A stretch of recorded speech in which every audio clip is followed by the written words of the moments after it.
Hola, ¿qué tal? Vamos a continuar con la clase de teoría electrostática. En esta ocasión vamos a ver otras expansiones del potencial. Habíamos visto anteriormente que el potencial eléctrico en el punto de observación la podemos hacer como una expansión de un término monopolar que tiene la característica de estar identificado con la carga total. Tiene un término dipolar en donde aparece la característica de un dipolo, y tiene un término cuadripolar donde aparece un cuadripolo, y luego siguen otros términos en la expansión. Cada uno de estos términos decae en importancia conforme vamos aumentando la distancia. Pero podemos hacer el mismo proceso para, por ejemplo, calcular el campo eléctrico o para la energía de un sistema. La energía de un sistema que interacciona con un sistema externo. Sistema externo. Ok, vamos a poner el sistema 0. Entonces vamos a no colocar la expresión. Se puede deducir, pero solamente yo lo voy a colocar aquí de manera directa ya el resultado. Entonces tenemos que la energía de interacción, la energía eléctrica de interacción con un campo externo, ¿no? 0, va a estar dado por el término de la carga total que tiene el sistema, por el término del potencial que depende de la distancia. Esto es lo que sabíamos. La energía es la carga total por el potencial. ¿Okay? Este es como el primer término de la expansión. Van a seguir otros términos de la expansión que tienen que ver con el momento dipolar, que se calcula, ¿no?, como antes teníamos, y este va a interaccionar, en vez de interaccionar con el campo, interacciona con el potencial. Este va a interaccionar con el campo eléctrico del sistema externo, ¿no? Por eso le pongo el sub 0, que va a depender del sistema, de la distancia. Luego va a ser menos, y aquí va a aparecer un sexto. Vamos a tener una sumatoria con respecto a los índices J y a los índices K del momento cuadripolar Q de J de K, de lo que me quede, y con quien va a interaccionar va a ser ahora con la derivada del campo. Entonces vamos a poner la derivada del campo, la componente J del campo externo, y lo vamos a derivar con respecto a la componente K, ¿no?, en algún punto de observación más, y así sucesivamente. ¿Okay? Entonces la energía, primera aproximación, interacciona con la carga, luego interacciona con el momento dipolar, el segundo orden, el tercer orden es con el cuadripolo, y así sucesivamente. Generalmente con estos tres términos es suficiente para una descripción del sistema. Por lo tanto, podemos entonces identificar que la energía de interacción con un campo externo va a ser igual a la energía de un término monopolar, que va a depender de la distancia, más la energía dipolar, que depende de la distancia, más un término de la energía cuadripolar, que depende de la distancia, donde evidentemente se puede asociar que este término corresponde con la energía monopolar. Este término que está aquí es el segundo, corresponde con la energía dipolar del sistema, y este término, el tercero, corresponde entonces con la energía cuadripolar. Se pueden ir extendiendo los términos de interacción. Si nos concentramos en la energía dipolar, entonces podemos expandirla para ver cómo se comporta. La energía dipolar va a ser igual a menos el producto del momento dipolar con el campo eléctrico con el cual está interaccionando este campo. Como es un producto punto, entonces esto lo podemos poner como menos el tamaño de P del momento dipolar por el tamaño del campo eléctrico por el coseno del ángulo que hay entre estos dos vectores. Esto entonces nos habla de que la dependencia está en función de la variable angular. ¿Okay? Como tenemos una variable angular, eso nos induce a pensar que podemos establecer lo siguiente. Podemos poner una torca en el sistema, o sea, una fuerza de giro. Y entonces esta torca la podríamos calcular como menos lo que te dé la derivada de la energía dipolar con respecto a la variable angular. Si derivamos esta expresión, aquí entonces aparece el coseno, te va a quedar el seno con un signo negativo. Y como aquí hay un signo negativo, con este negativo se hace positivo y aquí hay un negativo, entonces sigue conservando el negativo de P de E sub 0 por el seno del ángulo que está aquí. Como esto es un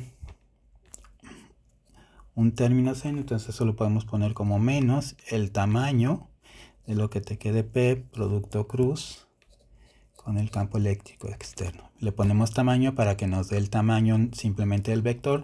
Sabemos que el producto cruz es vectorial, es un vector, y entonces simplemente si consideramos el tamaño nos da ya la relación, y así podemos entonces definir la torca que va a sentir el campo en términos del momento dipolar de la distribución de carga que está interaccionando con el campo eléctrico externo. Con eso en mente, entonces podemos también decir, ok, si esto de manera natural nos da una torca, entonces también podemos asociar una fuerza. Para asociar una fuerza vamos a pensar que el sistema es conservativo. ¿Ok? Es decir, que no viene generada como un gradiente. Si tenemos un gradiente, entonces quiere decir que la fuerza, ¿no?, dipolar la podemos calcular como menos el gradiente precisamente de esta energía dipolar.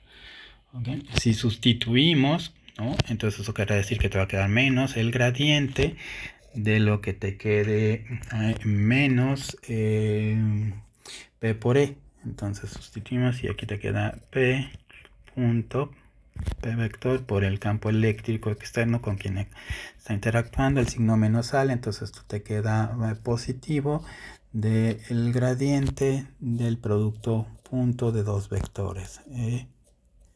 0. Y entonces esto lo que nos da es una manera de calcular la fuerza de interacción entre un dipolo y un campo eléctrico externo. Como aquí aparece, ¿no?, un producto, podemos aquí utilizar una identidad vectorial y expandir esto. Y si hacemos eso, eso nos va a dar lo siguiente. Utilizando la identidad vectorial, eso lo podemos colocar de la siguiente forma: E sub 0 producto cruz con lo que te dé el rotacional de P más lo que te dé P producto cruz con el rotacional del campo eléctrico sub 0 más te queda aquí el campo eléctrico que opera con el operador nabla, y este tiene que aplicarlo a P, y vamos finalmente ahora lo mismo pero al revés, P punto el operador, y lo vamos a aplicar al campo E. ¿Okay? Entonces de P punto E gradiente, identidad vectorial, te da en estos cuatro términos. Aparentemente se complicó mucho la expresión. Esta resulta una expresión mucho más manejable que la que tenemos aquí, pero vamos a simplificarla porque sabemos que P es un vector que es fijo y es constante porque es el de la distribución de carga. Entonces este ya se evaluó. Quiere decir entonces que tenemos algo que es constante. Si yo tengo algo que es constante y lo derivo, entonces el resultado me tiene que dar 0.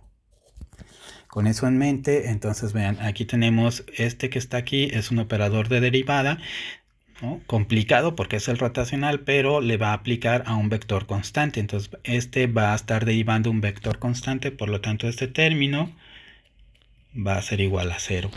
La misma lógica podemos aplicar acá. Esto va a ser un producto punto, haces el producto punto y te van a quedar derivadas enfrente, ¿no? Esas derivadas van a aplicar a este, ¿no?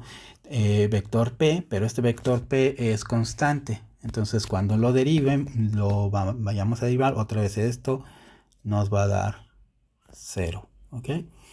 Y además sabemos por unas propiedades que vimos anteriormente, propiedad del campo eléctrico, que es de hecho una de las ecuaciones de Maxwell, que si nosotros calculamos el rotacional de un campo que no depende del tiempo, es decir, estacionario, esto es 0. ¿Okay? Y precisamente eso es lo que tenemos aquí, ¿no? Entonces vean que aquí tenemos que este término, que es el rotacional de un campo eléctrico, ese es estacionario, entonces este término debe de ser igual a 0.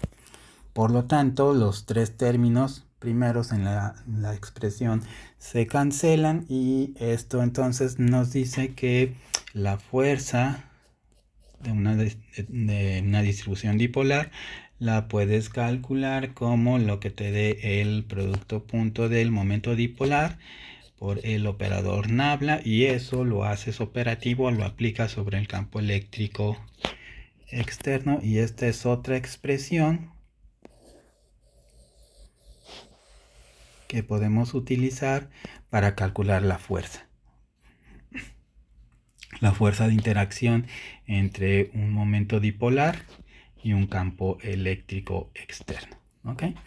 Muy bien, y es válido, ¿no? En vez de calcularla con las expresiones de la ley de Coulomb, por ejemplo, lo que podemos hacer es primero calcular el campo eléctrico externo, el momento dipolar, y hacemos estas operaciones y obtendríamos la fuerza total que se ejerce sobre la interacción del campo eléctrico externo sobre el momento dipolar. Muy bien, con eso cerramos esta sesión. Hasta la próxima.